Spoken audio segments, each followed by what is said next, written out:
Millions are affected by human trafficking across the world. National Human Trafficking Awareness Day is acknowledged in the U.S. each year today on January 11th. News 12's Amelia Greer joins us now live with the latest information. Amelia.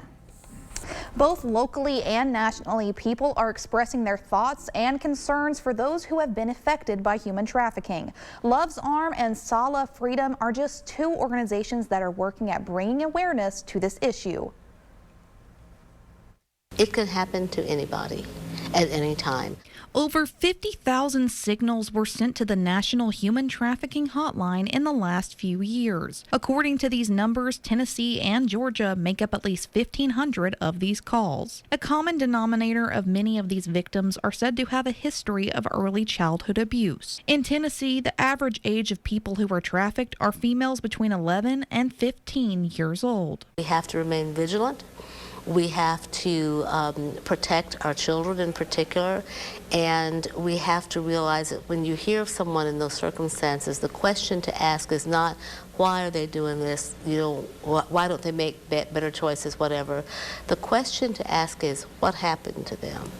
When you ask that question and open up those conversations, you'll learn a lot. Love's Arm Outreach has supported many men and women in the greater Chattanooga community who have been affected by sex trafficking. Sala Freedom, an anti-human trafficking nonprofit based out of Florida and the Midwest, also shedded light on this national issue. People will say, well, it's not happening here. We have a small town. Everything's fine here.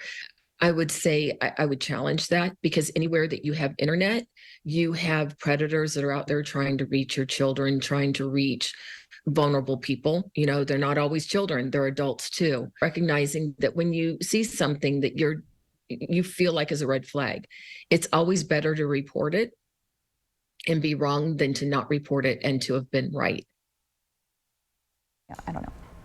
Over 54 million people are affected by human trafficking, both labor and sex trafficking. For the Human Trafficking National Hotline, you can dial 888-373-7888. You can also learn more about these organizations on our website at WDEF.com. Reporting in Chattanooga, I'm Amelia Greer, News 12.